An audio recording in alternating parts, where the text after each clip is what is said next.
Hey guys, welcome back to the another video. और हम उठ चुके हैं सुबह 5 बजे एग्जैक्ट। और हमने लाइट जलाने के बाद बाहर गए, सूरज भगवान जी को देखा, अपने इस दोस्त से मिले और फिर शुरू की अपनी पढ़ाई।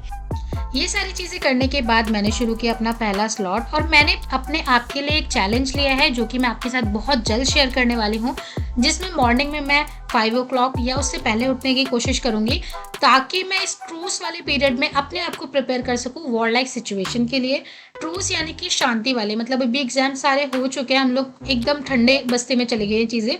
तो अपने मोटिवेशन को बनाए रखने के लिए कैसे हम अच्छा परफॉर्म कर सकते हैं इस वाले पीरियड को यूज़ करके एग्जाम टाइम के लिए, वो सारी चीज़ों की तैयारी करूँगी मैं। इसके अलावा इस चैलेंज में मैं डेली आंसर राइटिंग करूँगी, डेली एमसीक्यू सॉल्व करूँगी, रिवीजन करूँगी, एक पूरे टारगेट बेस्ड स्टडी चलेगी ताकि मेरा मोटिवेशन बना रहे। तो ये रहेगा चैलेंज।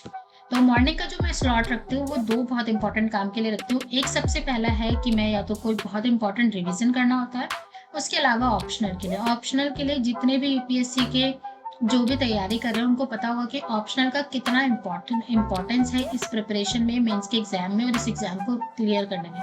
तो मॉर्निंग का जो भी मेरा 3 आवर्स का स्लॉट होता है वो मैं उसको अलॉट कर देती हूँ। उसके बाद जो मैंने 6 o'clock मैंने स्टडी करना शुरू किया था और 9 o'clock तक मेरी स्टडी होगी। उसके बाद मैंने कुकिंग किया, थोड़ा सा वर्कआउट किया, बट वो मैं शूट नहीं कर पाई क्योंकि मैं भूल गई थी। एंड देन मैं रेडी हुई, नहाई हुई, पूजा किया और अब मैं तैयार हो रही हूँ निकलने के लिए कि मुझे लाइब्रेरी जाना है। तो फटाफट से पैकिंग करके हम निकलते हैं लाइब्रेरी की तरफ। और लाइब्रेरी के लिए निकलने से पहले एक बार मैंने खुद को देखा एक शीशे में और उसके बाद निकल पड़े सीधा लाइब्रेरी की तरफ।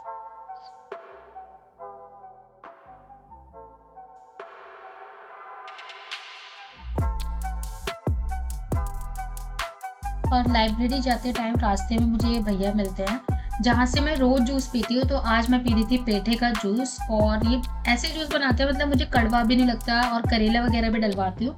और इसको पीने के बाद एक बहुत सेटिस्फेक्शन सा रहता है। एंड देन मैं पहुंच गई library. Now I will unpack my bag. और सबसे पहले मैं लैपटॉप को निकाल कर साइड में रख देती हूँ और बाकी फिर धीरे धीरे अपने बैग को अनपैक करूंगी। मैं सारी बुक्स को रोज कैरी नहीं करती हूँ, मैंने वहाँ पर लॉकर लिया हुआ है। तो उस लॉकर में अपनी बुक्स वगैरह रख देती हूँ। बस कुछ इंपॉर्टेंट बुक्स जैसे कि मुझे घर पे जिसका रिवीजन करना आता है सिर्फ वही नोटबुक लेके आती हूँ और लैपटॉप लेकर आती हूँ। तो अब मैं अपनी जो मेरा रूटीन है उसके हिसाब से जो भी मुझे चीज़ें चाहिए मैं अपने लॉकर से निकाल लेती हूँ और अब मैं करेंगे अपना रूटीन शुरू। और ये जो जूस वाले भैया है ये मुझे रोज आंवला और चने भी देते हैं। तो आंवला और चने खाते खाते मैं न्यूज़पेपर पढ़ती हूँ अपना। तो आप लोगों को सबको पता होगा कि बहुत ही ट्रेजिक इंसिडेंट हुआ है इंडिया में, जहाँ पर ट्रेन्स कोलाइड कर गए और बहुत सारे लोगों की डेथ हो गई है उसमें। तो उससे रिलेटेड अगर मैं यूपीएससी का एस्पेक्ट देखूँ तो कोलिजन सिस्टम है, एक कवच सिस्टम है, आपने पढ़ा होगा, वो बहुत इंपॉर्टेंट हो जाता है। और कोलिजन किस किस वजह से होते हैं, क्या बजट में क्या चेंजेस होने चाहिए और क्या क्या मेजर्स लेने चाहिए जो ताकि फ्यूचर में ऐसा कोई इंसिडेंट ना हो।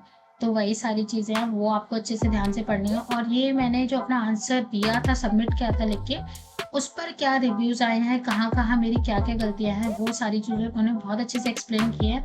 और मैं कहाँ पर इम्प्रूव कर सकती हूँ या फिर कहाँ पर मैंने अच्छा परफॉर्म किया है, वो सारी चीज़ें उन्होंने मेंशन किया है। इस वाले क्वेश्चन में मेरी बहुत सारी गलतियाँ थी।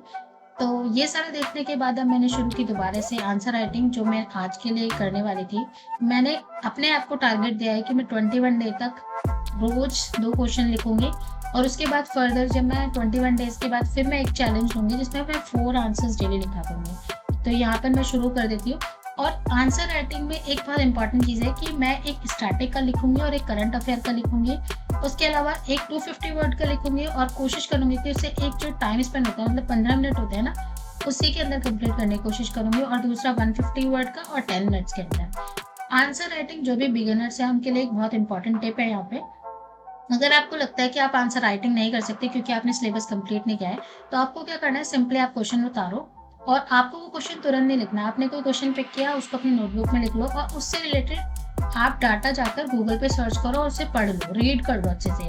और अगर आपको लग रहा है एक बार में आप भूल जाओगे तो 2-3 बार उसे रीड कर लो। एंड देन उस क्वेश्चन को वहीं पे छोड़ दो। फिर उसके बाद आप अपना नॉर्मल रूटीन फॉलो करो। शाम को या फिर अगले दिन सुबह आप उस क्वेश्चन को लिखने की कोशिश करो। तो इस तरीके से आप आंसर राइटिंग शुरू कर सकते हो। ऐसा नहीं है कि आप सिलेबस कंप्लीट करने के बाद ही आंसर राइटिंग शुरू करो। तो यहाँ पर मैं अपने 2 आंसर्स लिख के फटाफट से सबमिट कर देती हूँ इवैल्यूएशन के लिए। देन हम करेंगे आगे की पढ़ाई। और इस तरीके से मैंने अपने दोनों क्वेश्चंस को टैकल किया था। कई बार मुझे क्वेश्चन लिखने के बाद, आंसर लिखने के बाद खुशी नहीं होती, मुझे लगता है कि कुछ रह गया है, कुछ रह गया है, और यहाँ पर मैंने कर दिया था सबमिट। बट फिर भी मुझे लगता है कि मुझे रोज़ लिखना है तो लिखना है। एक बार हैबिट बिल्ड हो जाएगी तो फिर वो ईज़ी हो जाएगा मेरे लिए, और मेरे को सिर्फ क्या करना है फिर मेंस में वो अपने क्वेश्चंस में इनरिच करना है, अच्छे-अच्छे कंटेंट को ऐड करना है। तो उसके बाद मैं शुरू करती हूँ रिवीजन, और मैं यहाँ पर कर रही हूँ हिस्ट्री का रिवीजन। क्योंकि कई बार क्या होता है, मतलब मैंने जो रूटीन बनाया है वो इस हिसाब से बनाया है, current affairs, prelims and mains. तो करंट अफेयर्स में मैं पूरा प्रॉपर टाइम दूंगी, प्रीलिम्स में प्रॉपर टाइम दूंगी, और मेंस में तो प्रीलिम्स के जो 2 एस्पेक्ट है, क्वेश्चंस को कैसे टैकल करना है, और जो क्वेश्चन आपको नहीं आते हैं तो वो क्यों नहीं आते हैं उसको इवैल्यूएट करना है। इसके अलावा मेंस में आंसर राइटिंग और मेंस की जो नोट्स बनाना है, जो आपके टॉपिक रह गए उनको कंप्लीट करना है। तो यहाँ पर मैं कर रही हूँ आर्ट एंड कल्चर की नोट्स को प्रिपेयर, क्योंकि आर्ट एंड कल्चर मेरा कभी भी अच्छे से प्रिपेयर नहीं था। बहुत सारी चीज़ें जब हम सिलेबस उठा के देखते हैं तो हमें पता चलता है कि कहाँ-कहाँ हम गलतियाँ कर रहे हैं।